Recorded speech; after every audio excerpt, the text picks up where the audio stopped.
ಕರ್ನಾಟಕ ದೇಶಕ್ಕೆ ಚಿನ್ನದ ಮೊಟ್ಟೆಯನ್ನ ಇಡತಕ್ಕಂತಹ ಒಂದು ಆಸ್ತಿ. ಈ ಆಸ್ತಿಯನ್ನು ಚೆನ್ನಾಗಿ ನೋಡ್ಕೊಳ್ಳಿ ಅನ್ನೋದು ಅಷ್ಟೇ. ಬೇರೆಯವ್ರಿಗೆ ಸಹಾಯ ಮಾಡ್ಬೇಕು. ಎಸ್, ಅವ್ರು ಏನ್ ಹೇಳಿದ್ದಾರೆ, ವಿ ಆರ್ ಫಾರ್ ಇಟ್. ನಮ್ಮದು ಸ್ವಲ್ಪ ಆದಾಯ ಬೇರೆ ರಾಜ್ಯಕ್ಕೆ ಕೊಡ್ಲಿ, ಆಗಷ್ಟೇ ನಮ್ಮನ್ನೇ ಪಾಪರ್ ಮಾಡಬೇಡಿ ಅನ್ನುವಂಥದ್ದು ಅಷ್ಟೇ ನಮ್ಮ ಅಭಿಪ್ರಾಯ.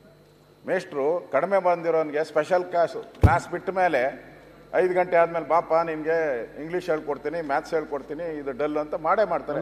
ಕೇಂದ್ರ ಸರ್ಕಾರ ಮಾಡ್ತೈತೆ. ಇದು ನಮ್ಮ ಸರ್ಕಾರ ಅಂತಲ್ಲ, ಬಿಜೆಪಿ ಎಲ್ಲಾ ಸರ್ಕಾರನೂ ಹಾಗೆ ಮಾಡಿದೆ. ಅದರಿಂದ ನಾನು ಹೇಳೋವಂಥದ್ದು, ನಿಮ್ಮ ಸಾರ್ವಜನಿಕ ಋಣ ಏನಿದೆ ಒಟ್ಟು ಜಮೆ ಈಗ ಅವ್ರೇನ್ 4 ಬೈರೇಗೌಡರು ಏನ್ ಹೇಳ್ತಾರೆ, ಇದು ಎಕ್ಸಾಮ್ ಬರೋದೇ ಪಾಸ್ ಮಾಡ್ತಾರೆ ಅಂತ ಹೇಳಿ. ಎಕ್ಸಾಮ್ ಬರೋದೇ ಪಾಸ್ ಮಾರ್ಕ್ಸ್ ಕೊಟ್ಟಿದ್ದಾರೆ ಮಾಡ್ತಾ ಇದಾರಲ್ಲ ಈಗ ನಮ್ಮ ಮಿನಿಸ್ಟ್ರು ಮಾಡ್ತಾ ಇದಾರಲ್ಲ. ಈಗ ಗ್ರೇಸ್ ತಂದ್ಬಿಟ್ಟಿದಾರಲ್ಲ 35ರಿಂದ 30 ಹಂಗ್ ಕೊಟ್ರೆ ಆಯ್ತು. ಅಲ್ಲ, ಅವರೇ ಮಾಡಿರ್ಬೇಕಾದ್ರೆ ಇನ್ ಕೇಂದ್ರ ಸರ್ಕಾರಕ್ಕೆ ಸ್ಪೆಷಲ್ ಕೋಚಿಂಗ್ ತಗೊಳ್ಳೋದು ಅವರು ಕೂಡ 50% ಕ್ರಾಸ್ ಆಗ್ಲಿ ಅಂತ. ನೀವು ಜಾಸ್ತಿ ಸ್ಪೆಷಲ್ ಕೋಚಿಂಗ್ ಕೊಟ್ಟಷ್ಟು ನಾನು 30% ಅಲ್ಲೇ ಇರ್ತೀನಿ ಅಂತ ಹೇಳಿದ್ರೆ ಅಲ್ಲಿಗೆ ಸ್ಪೆಷಲ್ ಕೋಚಿಂಗಿಗೆ ಅರ್ಥ ಏನು ಉಳಿತು? ಎರಡನೇದು, ಚಿನ್ನದ ಮೊಟ್ಟೆ ಇಡೋ ಕೋಳಿ ಚೆನ್ನಾಗಿದ್ರೆ ಚಿನ್ನದ ಮೊಟ್ಟೆ ತಗೊಂಡು ಎಲ್ಲರೂ ಬದುಕಬಹುದು.